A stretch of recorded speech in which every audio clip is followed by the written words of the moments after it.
Hey everybody, this is the Sliders Review, and I'm here today to talk to you about Power Rangers Dino Fury Season 2. So I finally just now finished Season 2, and even though my opinion of this show still has not changed from what I've been saying before in other videos, I will say the last 6 or 7 episodes were pretty awesome and everything.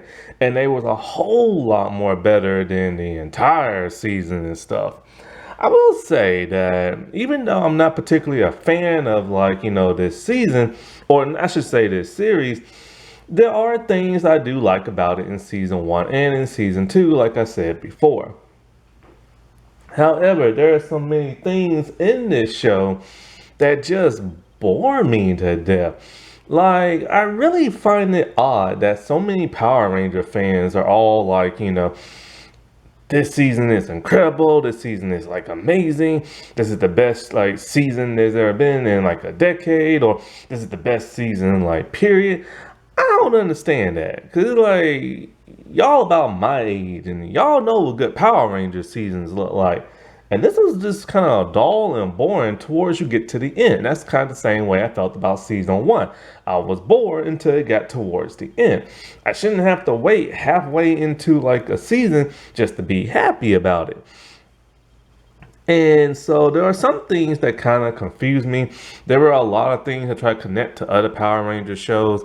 I will say the concept of the Morphin Masters is pretty interesting and stuff. I have some really interesting thoughts about that. I'll probably say that for like a different video.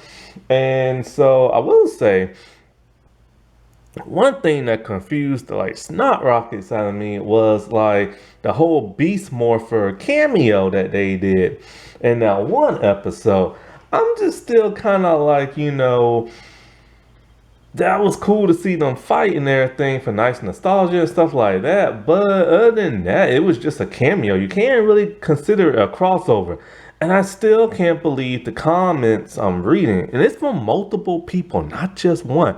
Talking about, oh, well, they'll never do a crossover. Beast Morphers, because the Sentai never done that.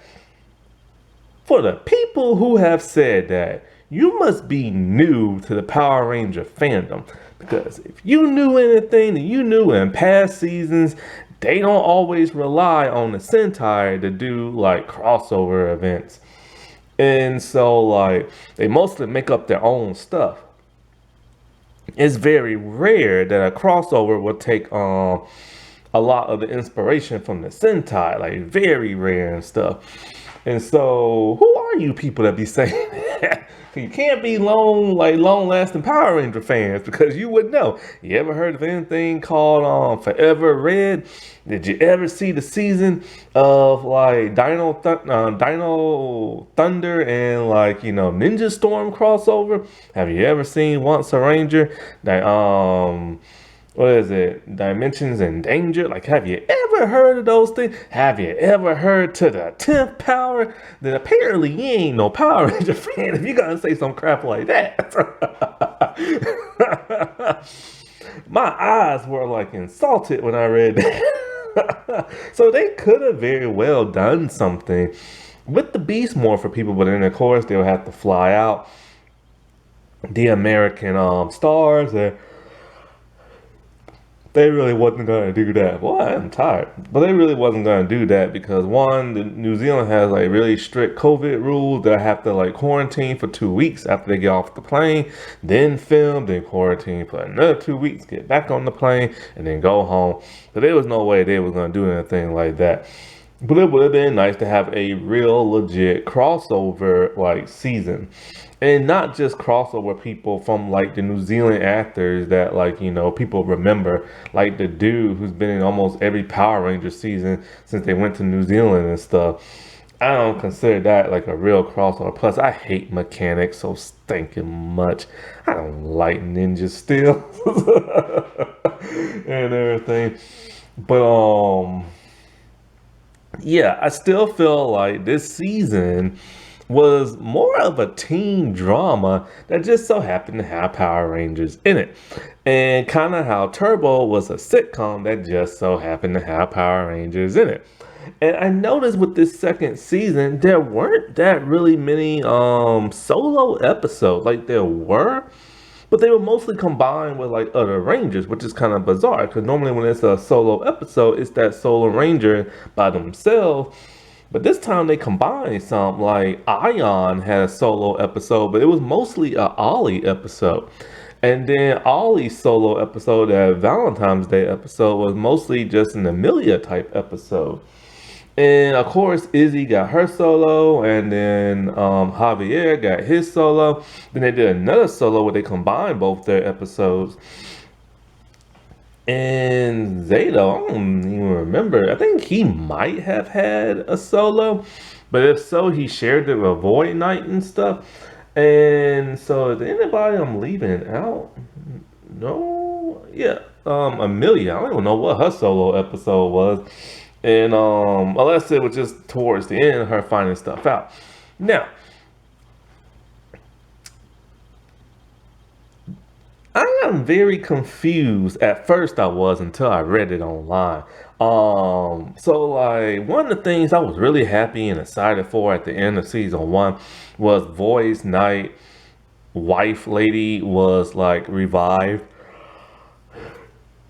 So I was happy and I was excited because she's hot.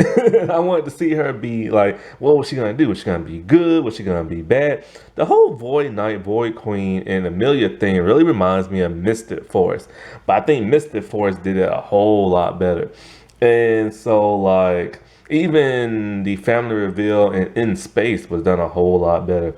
Even in Ninja Still, a season I really was disappointed with, did the whole family reveal a whole lot better. This one just so happened to happen towards the end of the series, and it's just like, nah, man, you gotta do it early. You gotta make us go really early, you know what I'm saying? And then put the pieces together later on and stuff. So anyway, that's the problem with 20 episodes a season, man. You can't tell a good Power Ranger story. Not like the old days. And so, like, I was really expecting to see what Void Queen was going to be like. And it turns out she is more evil than Void Knight. And so, like, she really hates humans. And so I'm like, man, this is going to be kind of cool. Like, you know, a female villain boss lady, all this other stuff. And I wonder how she's going to dress. And is she going to be a Power Ranger too? Because I could have sworn when I used to research the Sentai footage in the show, I could have sworn it was like a brown looking ranger, but they never brought that dude in and stuff. And so very early on, she brainwashes the Void Knight dude and turns him into a Sentai looking monster. And then she turns into a Sentai looking monster. And then that's what we get for the entire run of the season. And of course, her face has no expression to it. And so she became a very dull and boring villain boss. And she barely showed up. She wasn't maniacal. She wasn't really evil. Like, what happened to her evil streak? She was just very calm when she was like in that Sentai form and everything. And I was like, I even forgot. Like when the second half of the season came, I forgot all about her till she showed up again. And I couldn't even really figure out what her plan was. Like, what was her evil plan at first? So I went through several episodes just kind of like, did I forget something? And so then all of a sudden, oh, it's just she wants all the spore on the Sporax and she just wants to destroy the world like a typical villain. And so I'm just kind of like, well, that was dull and kind of boring. And so, but then I found out why they did the whole Sentai form and everything. Apparently, the actress was pregnant the entire time. So that's why when they first showed her human form, it was only like, you know, from the chest up. And so I'm like, oh, okay, that explains a lot. And that's why she was super pregnant at the end of like the season in the last episode when she went back to her human form and stuff. So I'm like, okay, that's totally understandable. But then that really robs people of like a really good villain boss because it seems some great facial expressions like Hackle and everything, or somebody from like the past. We could have seen her interact more with people and just be very evil. See, this is when you recast somebody. Yeah, it would have sucked to see her gone, but she didn't do much anyway. So it's like, might as well have recast it. And then the Boy Knight dude, he probably could have stayed in the show, or he wouldn't have went to his Sentai form, and they still would have had like the Sentai looking people as hench people and everything. Because remember how I said in the first season, Mucus, I was like such a fan of Mucus and everything.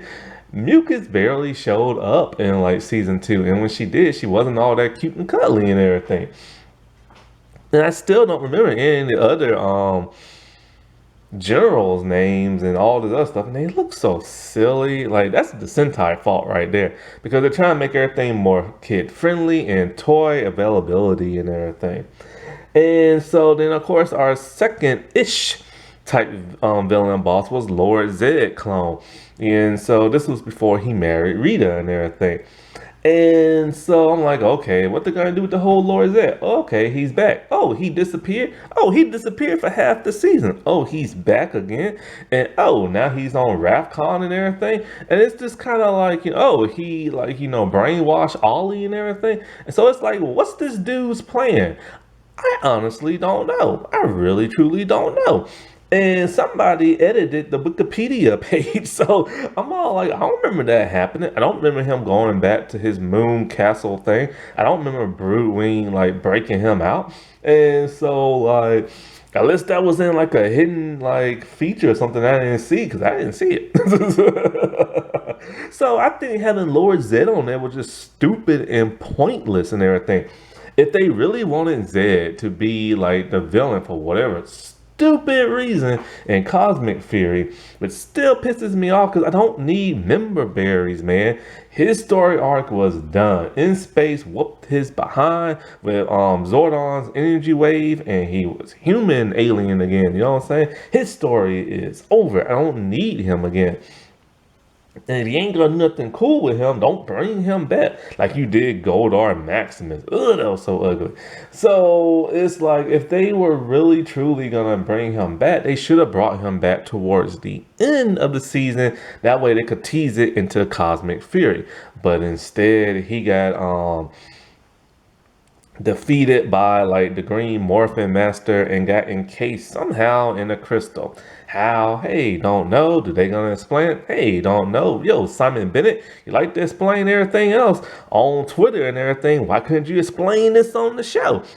And so like towards the end of the season, all of a sudden, oh, Lord Zed escaped. Well, how did he escape? Don't know. Yo, Simon Bennett, why couldn't you explain it? Why couldn't you show it in a couple of seconds instead of doing the whole Jane and Jay Borg thing? Oh, I don't know. And so I don't either. And so, like, I would have liked to see him escape and everything. And so, like, I just still feel like if you're going to bring Lord Zed in, just bring him in towards the end with the whole clone thing, and then have him do the whole Cosmic Fury, whatever, you know what I'm saying? And so, like, I do like his design. It's really cool and like beefy and muscular, like he's been pumping up and everything. But his new voice is like, I don't know, it's okay, but it's not great. I still miss the old voice, made that after Rest in Peace and everything. But they could have found somebody who can like, mimic his voice a whole lot better than that. And then they brought Scrazzo back. Why? I get tired of him talking and dancing like a jester in there. Like, man, oh Jesus, the comedy humor. Let me get into that right now. I seriously just wanted to throw up. I wanted to throw up from my mouth. I wanted to throw up from my eyes. I wanted to throw up from my ears. I got so sick and tired of the humor in this season. My funny bone is broken because of Marvel, Disney, and everything. And so because of that, every time I see common numbers, like, bleh. And so the villains, all the aliens were just so stupid. They kept saying stupid stuff. But what really got me was how juvenile the Rangers will talk here now and then. See, this feels like a teen drama, and everybody's a young adult except for Izzy, who's in high school, but you never really see her in high school. You just see her on track. So what's the point in saying she's in high school if you're never going to show her in actual high school? Anyway. because they're mature or somewhat mature and everything, and they're older looking, every once in a while they would start talking like little juvenile babies, like the dumb stuff they would say. And so it's kind of like, and all of them would do that. Whether they were morphed, unmorphed, it doesn't matter. Something serious will come up, and then the music would get intense. I like the music. The music would get like really tense, but then all of a sudden they would break the intensity with some awkwardness and say something humorous. And I'm just like, stop that Josh Whedon crap. And I don't like that type of humor. Like, it's really annoying. And the MCU does it a lot. That would broke my funny bone. And so I don't need that in Power Rangers. But I get it. It's supposed to be for kids. But kids ain't that stinking stupid. And you don't have to dumb down the dialogue just for the little kiddos and everything. One of the dumbest things I heard is when something happened and it hit like the reservoir. And Ion's all like, I like the water. I need the water to shower. I hate that character so much. I think I like, oh God, I hate that character so much. It's not the actor, it is the character and what he has to say. He says a lot of stupid stuff. And I feel bad for that actor because it makes his character seem juvenile. I get it, he's an alien, but you don't hear Zato talk like that or any of the other Connians and stuff. Ollie is another one. I can't stand, not Ollie, Javier and everything. I can't stand him because he's very comedic and stupid and stuff like that. And I don't need two comedic rangers. One's bad enough. Now, I will say, once again, like always, Izzy is my favorite. Every solo Izzy episode is always a golden episode. From the one with the prom dress tuxedo episode to the one where her girlfriend got accepted in this college, so did she, but she rejected them because she's all like, I'm a ranger. How I'm supposed to be able to like go to school and do this if I'm too busy saving the world? So she rejected that college and everything. And that caused problems between those two because her girlfriend is now in love with her. And she found that out while she was in her ranger form.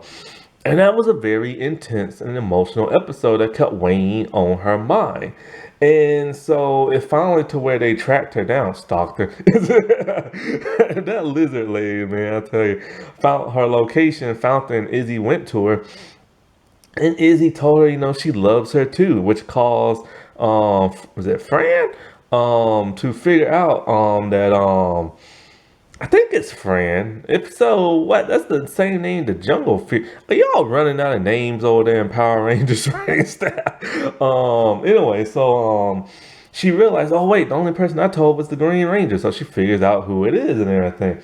And so, that was a really, really, really deep emotional episode. And the one thing I found interesting is that I've been saying this for a couple of videos now when I do other stuff, is that the acting is so-so on this show.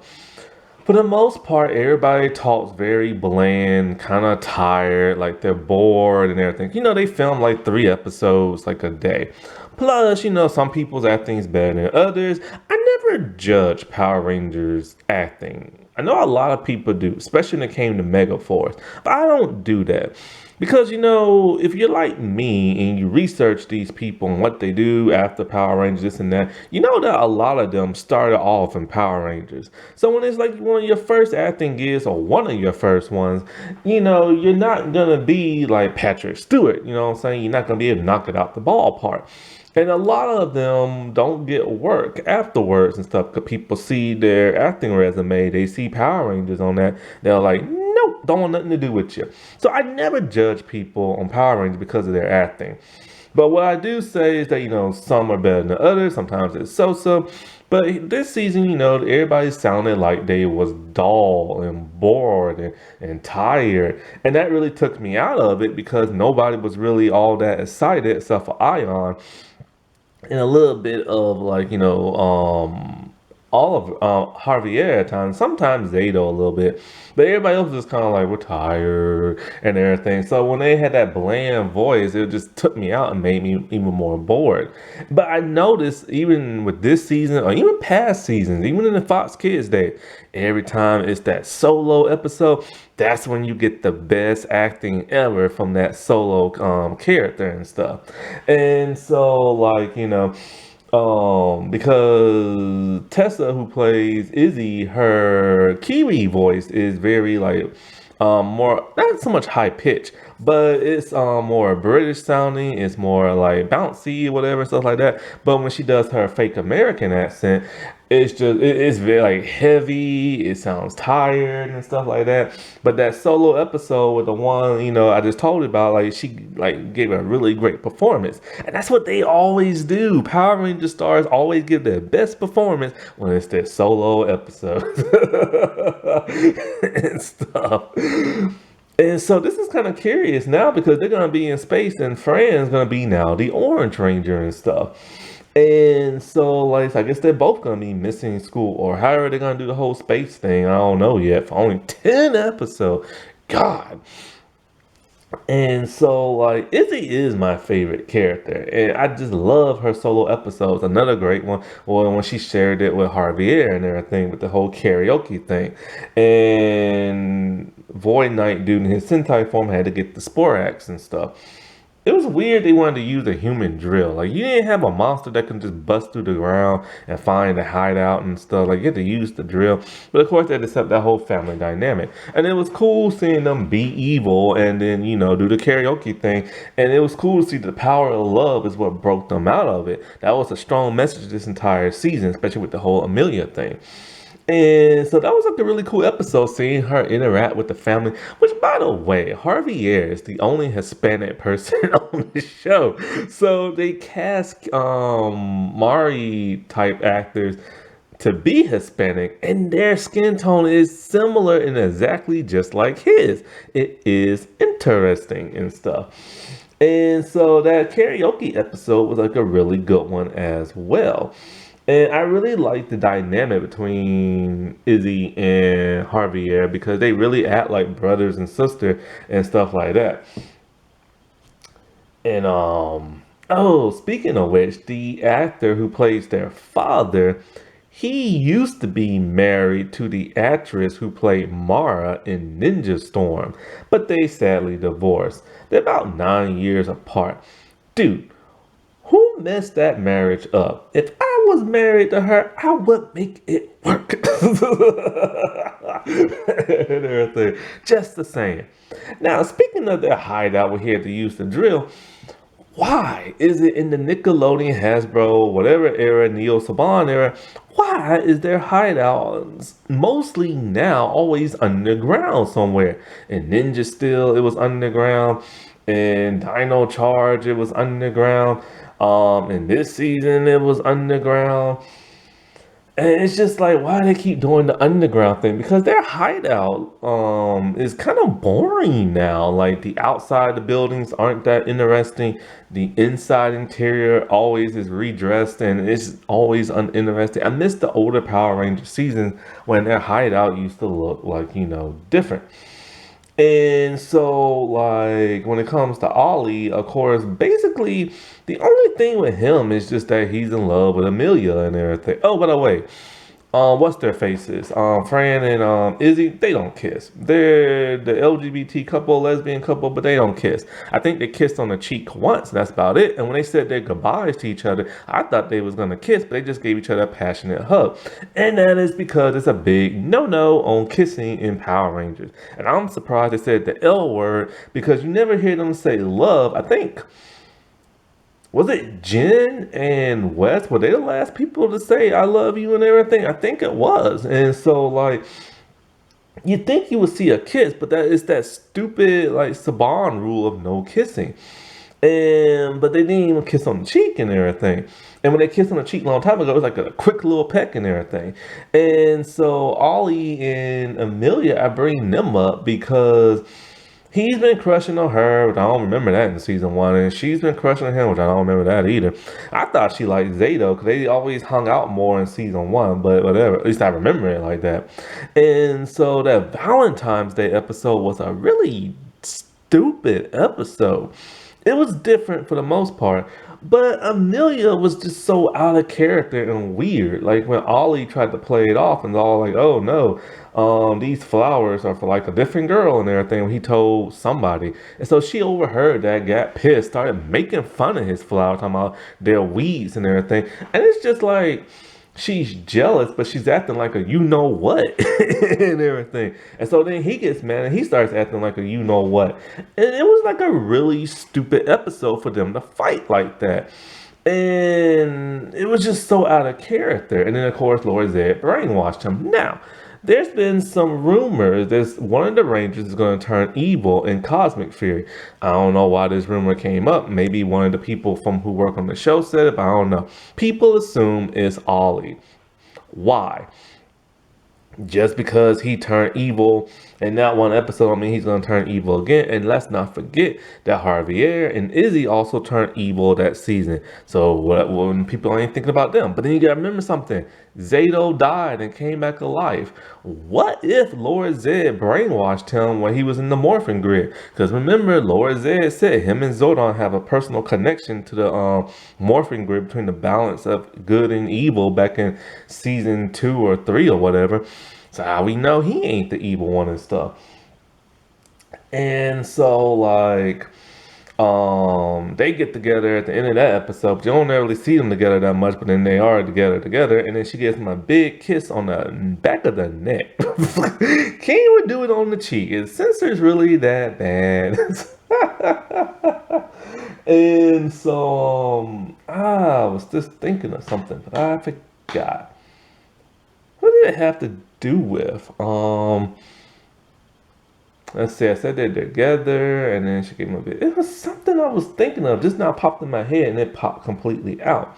As for Zato, I don't really remember nothing that happened with him this season for the most part, other than him getting that Bowlizer and stuff. But then, of course, you know, the Morphin Master gave him that Morphin Master sword to defeat Lord Zed, so he used it to get rid of Void Queen, or at least harm her really bad, to get like bust through her alien monster looking form, so you know Amelia can get to like you know her inside, and so like he dies and everything. And it was really touching seeing him die and him talking about, you know, so long, buddy, talking about his Zord. But you don't ever really see him interact with his Zord the way you saw like Tyler did in Ninja Charge. Now I remember what I was gonna say. Zato and Ion, they're supposed to be best friends, fought for many years, yet they really don't interact with each other this season. They interacted when he first showed up, but then that's about it. Mostly Ion just hangs out with all Javier and everything. So it's like if they're best buds, why not they hang out more? Like you saw Zane and Andros hang out like a lot. You know what I'm saying? And so it's just kind of weird these two don't.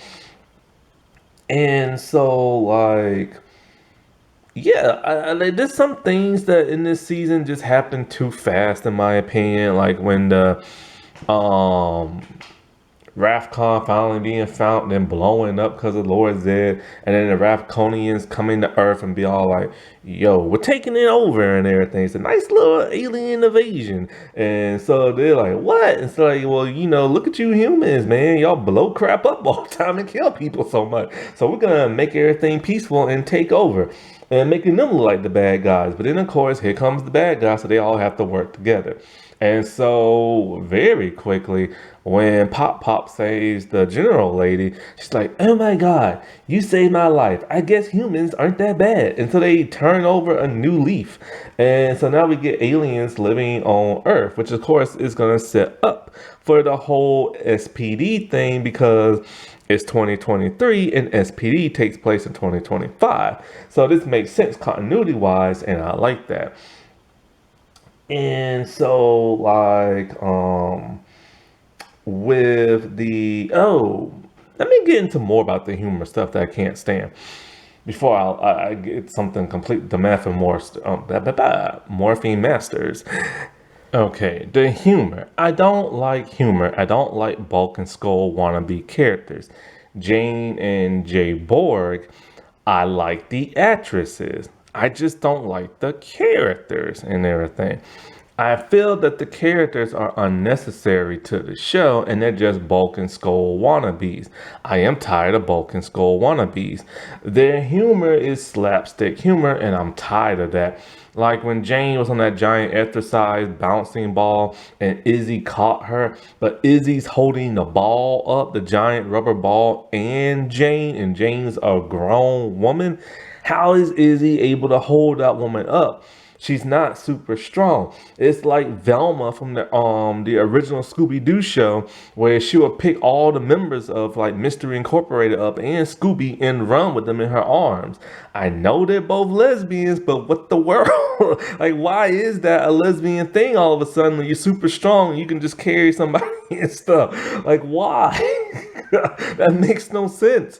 And it's humor like that that takes me out the show. Everything that went on with Jane and Jay Board got on my nerves to death. And because it never related to the show. And it never related to the Rangers. They were just on their own little world. And see, that's my problem with these side characters. I don't mind side characters. But if you're going to have a side character, let them be a side character, briefly show up, or have them relate to the Rangers in some kind of fashion. Making them comedic relief just hinders it and really like gets on my nerves. See, and now in season 2, we have a total of 5 comedic relief side characters. Pop, who I actually do like. He's a genuine cool dude. But the problem is when you see him, he is very comedic. Then you have Jane and Jay Borg, who are very comedic and slapstickish, and so that makes 3. Then all of a sudden, now you have these 2 new people, the tall dude with glasses and like that girl he's with, that also work for the news broadcast thing or whatever you call it. And it's just like, I don't need 5 side comedic characters. Now, side characters I actually like. That makes total sense.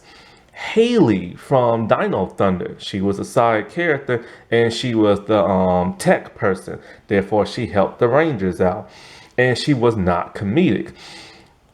Cat Max, also the same thing like Haley, the tech person, and a one-time Ranger, and she connected to the Rangers.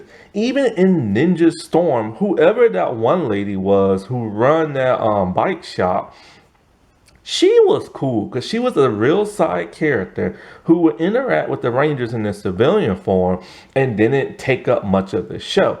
Nothing ever revolved around her that was like stupid or silly like they do with Jay Borg and like Jane. See, I like side characters like that. Then you get to Cassidy and Devin, and even though they were annoying and everything, they weren't so annoying because they were side characters that interacted with the civilian forms of all the Rangers, because they were kind of like the bullies, the bully popular type people, but not really, but mostly the popular stuck up kind. And they fit that quota very well because it was a high school setting. But then when you get into that Bulk and Skull and Victor and Monty and Ben and Betty crap, then it gets very annoying and it really takes me out the show. And I really wish they would stop that, because once they start doing that, it becomes a kid's show again. Like I already complained in that one episode when they went to RAFCON, it switched on over back to Earth with the whole Jay Borg and Jane, and it took me out the like feel of whatever that show was gonna have. And if they would take that stuff out, then we could have more story, we could have more civilian fights, we could have more something that can help the story flow a little bit better. So the thing about that RAFCON lady, she turned over a new leaf too soon, just like the Morphine Masters. Let me get into that. The Morphine Masters are very interesting in my opinion. But I would like to have a little bit more explained. Sometimes they don't need to explain that much, but sometimes they kind of do. Are they aliens? Are they celestial beings? Are they aliens pretending to be gods? Are they gods? Like, what exactly are they? The only thing so far that we know is that they existed for billions of years. And they gave alien humanoids the ability to create teams of heroes, aka Power Rangers and stuff, because they knew the world and the universe and all that would be needed protecting and stuff. However, something happened where their villains started to find them out, and so they went into hiding. And so they went into hiding for like a long time, and they told themselves they were not going to interfere in alien type activity. But of course, the Green Morphin Master, she just kept sticking her like toes in the stuff and kept interfering. And she's responsible for a lot of things that have been happening, or at least in the last few seasons or so, in the Nickelodeon era. She was the ones who teleported all the Rangers in that legendary battle war. That was unnecessary to know because it was just like I just assumed that the Rangers just teleported and everything. Why do we need her to be the one to do it? Also, this season, everybody teleports the same special effect. That don't make no sense. How are the Rangers, the Ravconians, and the villains all gonna teleport with the same like design? That's lazy right there. Anyway, she saved the Rangers from like Lord Zed at one time. She saved Zato at one point in time. She saved Ion and something else. Oh, she's the one who gave Jason his power coin and teleported him through the morphing grid and Beast Morpher crossover. Which, okay, I appreciate that because that made absolutely no stinking sense whatsoever. And now that's finally been explained. To some degree, that is. Not fully, but to some degree, it's still been explained. But my problem with the Morphing Masters is how. Like, how did they create powers for everybody? What did they create the morphing grid? Did the morphing grid already exist? Where did they get their powers from? If they did create the morphing grid, what is truly the morphing grid? Operation Overdrive and Watson the Ranger tried to explain it, and it was the dumbest thing I ever saw. It was literally a mechanical room that was like a grid, and Alpha went inside it and fixed it so Rangers could have their powers. Is that what they have? Because I know when you die as a Power Ranger, you get sucked into the morphing grid, your body gets healed, and then you come back alive. So I wonder what they're gonna do with Trini. Is she actually dead, or is she just retired? And does that only work if you die in battle with your powers on and stuff? And so like, if they did create all the powers for the Power Rangers so they can all this other stuff, does that extend to the multiverse? Or does it just extend to that universe? That's never been explained. And so like, but how did people tap in to the morphing grid and access its power? That's never really been explained. And other seasons has kind of done that. Lightspeed Rescue, RPM, and Beast Morpher. Somehow they tapped into the morphing grid, created their own stuff. And so that's always something I've been kind of curious about. Also, what about Ninjor? Ninjor, like, you know, he created the power coins and stuff like that. How was he able to tap into the morphing grid and access its power and create coins? And why did he create coins? Why did some people just create morphers? Why did some people create scrolls or stones or jewels or quasar sabers? See, why isn't everything the same? See, when they create the whole morphing master concept, then you gotta stop and go back to the beginning and start to explain everything. Also, what doesn't make no sense is them talking about, oh, we don't want to interfere in y'all lives no more. But then, just like they said, well, if that's true, why did y'all give us powers and stuff to protect the world? And so they was going to imprison the Green Morphin Master because she kept interfering. And it's like, why? She's helping them save the universe and stuff. That makes their logic makes absolutely no sense. Then once they found out all the cool stuff she did, they're all like, okay, we're not gonna imprison you. We turned over a new leaf. And it's just like in that one episode, that should have been spread out through a couple of episodes when they finally found the error of their ways. Also, they kind of have that whole ghost save thing. If the world and universe has been in danger so many times, why didn't they interfere? Why are they that much of a coward to where they don't want their villains to find them? Like, you see what I'm saying? And so now that begs the question of once in a Ranger, when the morphing grid was completely disconnected and cut all the Rangers off from their powers, it had to have cut the like morphing masters off from their powers or something, or they should have realized that, hey, something ain't right going on here and they can't defend themselves. They still wanted to be cowards and hide. But now that also begs the question of Sentinel Knight. What is he exactly? That's never really been explained. Is he like an alien entity? Is he a morphing master or something like that? And so how is he able to restore past Ranger powers and like who lost their powers and everything? Like that's never really been explained either. Does he have the same ability as the morphing masters? Is he more powerful than them? Is he one of them? So it just creates this type of Gosei type paradox.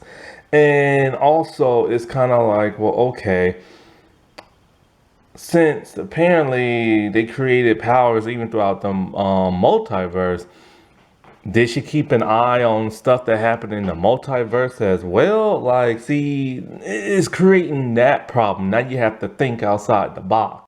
One thing that bugged me is like the theme. So the Ranger costume have like a Dino Night theme. And I noticed throughout the entire series is that they rarely bring up anything about dinosaurs and they rarely do anything night type. Like the only thing are the Knights of Rathcon, but they're gone now.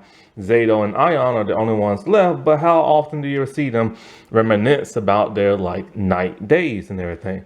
And so it's a generic season in my opinion. It's very much like Mighty Morphin. Mighty Morphin costumes and Zords were dinosaurs, but you never once heard them talk about dinosaurs. Dino Thunder was a little bit like the same because they brought Tommy back and they're trying to do that nostalgia Mighty Morphin thing in the high school setting. They really didn't talk about dinosaurs that much, but they did have a little bit more dinosaur stuff with Dr. O being one of the type of people who looks for like dinosaur bones and stuff like that. So at least they had a little bit, but Dino Charge is really the main Dino season that actually talked about dinosaurs and all this other stuff.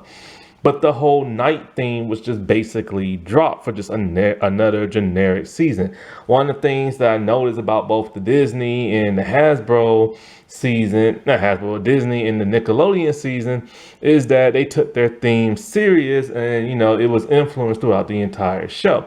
So it was a little disappointing not to see that. They could have came up with something. Maybe instead of being on Earth, maybe they could have been on Rathcon the entire season and had like a night type thing. Or maybe all the Rangers were aliens and they had to like navigate through Earth, you know, the best way they could by acting very nightly. Also, Ion and Zato never really acted or spoke like knights, not like Sir Ivan did. Sir Ivan, I really appreciate their actor. He really went like beyond like that of trying to act like a royal knight and everything. And so you never really got that vibe from Ion or Zato. And that has to do, of course, with the writing and stuff. Now, the end battle was pretty cool. Like them surfing on a giant monster, taking out the villains and everything. That required a lot of CGI. And that was for the most part, even though I wish it could have been like longer and everything, I understand why it wasn't because it cost a lot of money. But that was still just very, very, very cool to see. And also when Amelia's helmet just like busted off her face, that was like really cool and stuff. And so like I really enjoyed that fight scene. So it's really cool when they save their money for something really special like that. And as for Zato being the second ranger to die, I think it's really remarkable that he sacrificed himself just so Amelia can have her mom, because she used the power of love to like cause her mom to remember the memory, same thing she did with Void Knight. And I do like that message. The power of love like set them free and everything. And he's the man for doing that, because like he sacrificed himself when that sword was used or supposed to be used for Lord Zed and stuff. And so as for him being a leader, he's a pretty good, like, leader and stuff. He's nice, he's like brave and all this other stuff. I wouldn't rate him as high as some of the past leaders, only because I don't remember much of what he did this season other than mope around about the whole RAFCON thing. So I would never put him in the same league as, say, like Jason, Tommy, Wes, or like even the dude from SPD and everything, Jack, because it's just kind of like Zato was just like there to like fill like a certain role just to be like the leader. So I don't really understand why he's one of the greatest of the greats. When you saw him just like give orders and all that, you never really saw him really be a Red Ranger until he sacrificed himself. And that's the problem with the writing right there. It's like a lot of these Rangers, like who is second in command exactly in that Ranger team? Because it ain't no Ion, I tell you that. And no other Ranger really acted like they was second in command. So it's like if he was to like leave, who would take over and everything? And so I always felt that the writing let this show down in certain aspects. It wanted to be more of a teen drama than that of a Power Ranger series and stuff.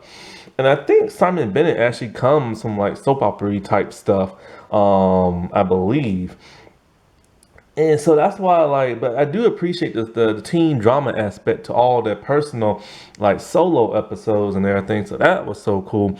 But as for them like being Rangers, I don't know, man. It's just like a lot of them. I would never want them on my Power Ranger team because, there's nothing really special about any of them when it comes to like being a Ranger. There's one who's not the smart person, because they don't have no smart person on the team that like builds all this stuff. Ollie's supposed to be a little smart, but not really, because mostly Sauron that does everything. I don't know who is second in command. And I also don't know who's the muscle and everything of the group. And when it comes to Ollie's mom, I like Ollie's mom as a civilian. She fits the role perfectly as a civilian.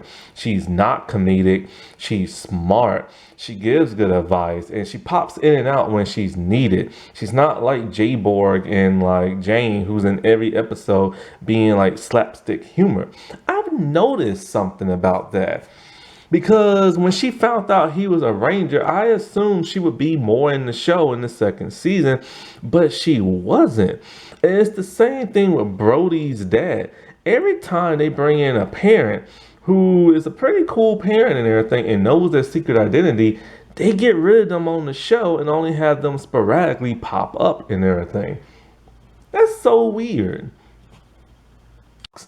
And so now with Amelia and the whole big family reveal, I did not see this coming. Why? They literally did not lead up to this in no way. They just said, oh, her parents are missing, or her parents died in like a fire, this and that. And then after that, they never really delved into her parents. It was mostly just her believing in things like Bigfoot and ghosts and stuff like that. But how often did you ever hear her talk about her parents? So there was no real build up to that huge reveal. It was a cool reveal, but it was kind of pointless when there's no build up to it and stuff. And so, like, it turns out she's from RAFCON, and her parents are Void Queen and Void Knight. And so when they was found out as aliens, the humans turned them over to like, Area 52, which is kind of like Area 51. They was in prison and there was like a huge explosion. And so they told Pop to take like the baby and raise it as his own. And they did. And so they've been spending this whole time, being evil and trying to like, he trying to revive her because she got hit in the head. And then her hating humans and stuff like that. And like I said before, that was a cool reveal, but it just happened completely out of nowhere. Like her, even and then when her powers and her little antennae thing started to come, all of a sudden she just knew how to use them and everything. And so Amelia has been very uninteresting this entire season until that reveal. And I do like how they're trying to build the female characters up a whole lot better than in the past, because in the past mostly just relied either on Sentai or just American, oh, they're females, like screw them and everything type thing. So I do like how they're trying to build them up. But like I said before, there was really no build up to that. Like the whole Andros and Corone thing, there was build up to that. And it made it satisfying. The whole Korag and Odana and Nick thing from Mr. Force, there was so much build up to that it paid off. But there was no build up for this. It was just kind of like a twist that just happened for the sake of happening. But it was still cool nevertheless. And because Amelia is very uninteresting this season, unlike the first season and stuff, and the actress who I like, but sometimes she kind of sounds like she's tired and bored and everything, I still don't know how she's going to be an effective leader in Cosmic Fury, because when she talks, you never hear her talk in a very demanding, commanding type voice and everything. She just sounds like, bored and everything. So, but then when you see her talking like in interviews, she has like the biggest personality and everything. So I'm hoping she brings that in Cosmic Fury, because when she be leader, she's gonna have to not be monotone, and she's gonna have to put some pep in her step and everything when she talks, because it's kind of like, she has to have that leader type of commanding voice, and she needs to be charismatic like she is in interviews and stuff. So I'm hoping she brings that in Cosmic Fury. But I still don't understand how she's going to be the freaking leader when not only she knows nothing about space, and she's never shown any type of leader skills in like the entire seasons of like Dino Fury. And also, she never had that big of an emotional arc in the first season, or in barely in the second until the very end. And so, I do get why people do like it. I just don't understand why people love this season. Because still, for me, the best episodes were either with Izzy or towards the end of the season. And the same thing goes with season one. And I don't want to have to wait an entire season going halfway through just to get towards the end, just to be like, whoa, this is cool and awesome and everything. Because Cosmic Fury is only 10 episodes. So I don't need 5 filler and then 5 amazing episodes, Simon Bennett about to knock that out the freaking park. And I'm hoping they get some additional episodes. I just have a bad feeling about Cosmic Fury. It's 10 episodes. There are multiple people now coming in. And I just don't know, man. I literally just don't know. And I'm worried, man. I'm still worried. And how in the world did Grid Battle Force get all that Ranger stuff? Was that ever explained? Like, how did they get all that evil stuff? And so that also explains something like, I don't even think I went into that much. The whole Grid Battle Force thing. Yeah, because I went on a rant about people not knowing about crossovers. The Beast Morpher people. What year does Dino Fury take place? Because at the end of Beast Morphers, it jumps a year ahead. And what's his name? Is it Devin? He is now the leader of Grid Battle.